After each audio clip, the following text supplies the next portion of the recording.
Somebody asked me yesterday. We were doing some work about this. We were going back home in the car. He goes, "You like your car?" So interesting question. So then I said to him, material things, they bring you comfort which you forget about.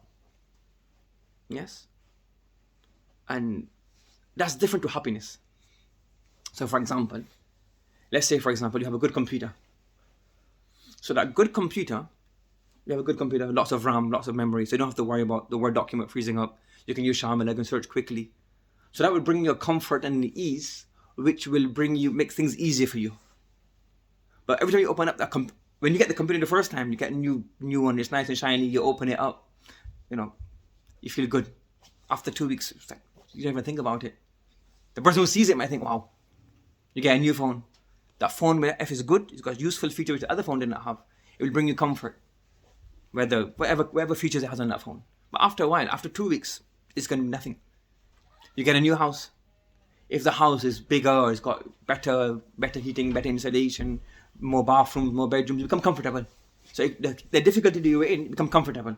It can create some kind of ease for you. But it wasn't bring after 2 weeks, it's going to be like normal. It's not, you don't feel, I'm in this. So wherever it is, any house, you can get the most expensive house outside of in New York, outside of Central Park. Very expensive, £2 million flat. But after 2 weeks, it's like, this is normal. That doesn't bring comfort. That doesn't bring happiness. You have a car, you got a small car, everybody's squashed up in the car, you get a bigger car, everybody's happy. Everybody's happy first 2 weeks, is happy after, it's normal, it's like nothing different. So these things bring comfort, and this comfort you forget about. So it does bring comfort. And that's why certain amount of wealth is good. Because ni'mal malu salih, rajuli salih, you have amount of wealth, you can do things, you can perform umrah, you can go for hajj, you can give sadaqah, you can do all of these things, you can have a certain extent comfort. But happiness is different. Happiness is something intrinsic. You can't buy happiness. You can buy things which may bring comfort, but does that comfort make you happy or not? That's not in your choice. Do you understand? You can buy a bed, and if that bed is comfortable, you'll be comfortable, it will bring ease, get better sleep, wake up earlier, wake up easier, your back doesn't hurt, whatever. But does that bring you happiness? What if you can't sleep? You have a worry. You have some kind of debt on your head, or you have some kind of something which is bothering you, can't make you sleep. Do you understand? So material things can bring comfort, and comfort is a means of happiness sometimes, but not all the time. Where does comfort come from? It's intrinsic things. Yes.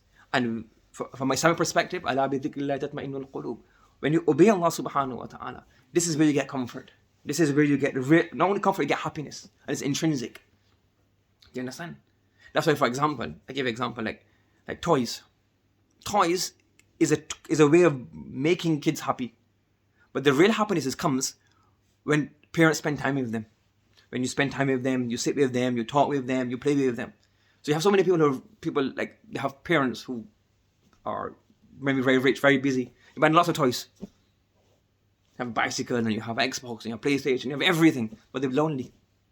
The main thing, those are things that may bring comfort or may bring things. But the main thing that brings it is something internal. Do you understand? So that internal thing, what does Allah say in the Quran? رَبَّنَا هَبْ لَنَا مِنْ أَزْوَاجِنَا وَذُرِّيَّاتِنَا قُرَّةَ أَعْيُنٍ. That we want happiness from our wives and our children. How? When your children, and Abdullah ibn Abbas radiyallahu ta'ala, he says, when a person sees his children and his family performing salah, that's qurratu a'yun. Meaning they perform salah on their own accord. That's intrinsic. You can't buy that. That's real happiness. That brings you happiness. When you're teaching somebody and you taught somebody, you become hafiz of the Quran. You can't. That's intrinsic happiness. That can never be bought. When you go to Umrah and you go tawaf, when you're doing tawaf of the house of Allah subhanahu wa ta'ala, you see the house of Allah subhanahu wa ta'ala, you make dua. When you're in sujood and when you're making dua to Allah subhanahu wa ta'ala, you're in the Quran. These things bring happiness, intrinsic happiness.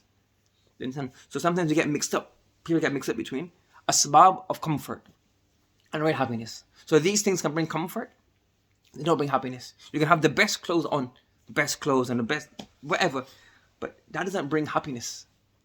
If it's, you have, and even also another point to remember as well, you have a threshold, and an average, at a certain point, money can't buy anything, you can't buy more comfort. Do you get what I'm saying? When people get really ready to buy, like 10 Bugattis, why are you going to do 10 Bugattis? They only buy that to avoid taxes, I think. But it doesn't bring any comfort. You have one car which brings comfort, which basically transports you. You've got 10 of them or one of them, It doesn't bring any more. You reach a threshold. You're walking, you have to walk a long distance. Someone has to walk. You got no shoes. You got one pair of shoes, it's comfortable. You got 10 pair of shoes. That one pair of shoes is comfortable. That's the threshold. Nothing can bring. You can't get any more comfortable than that. You don't have shoes, or your shoes are uncomfortable. You can't afford it. Then that's a test of Allah Subhanahu. You have that money, you can afford it. It's comfort. But after that one level threshold, you can't get that. You have a house which is big enough for everybody. After that, you have a massive house. It doesn't bring any more comfort to you. It's a threshold. That's why they have said there's a threshold of a certain amount of money, after which there's no more comfort you can buy. So even comfort is something you can buy, and there's only a limit to that. And the real happiness is intrinsic inside of you. And that only comes from Allah Subhanahu wa ta'ala. That's something that's in our control. That comes from Allah. That's why we say, Allah bi dhikri Allah tatma'innul qulub. In obeying Allah Subhanahu wa ta'ala and doing things which bring Allah's pleasure, that is what will bring you happiness.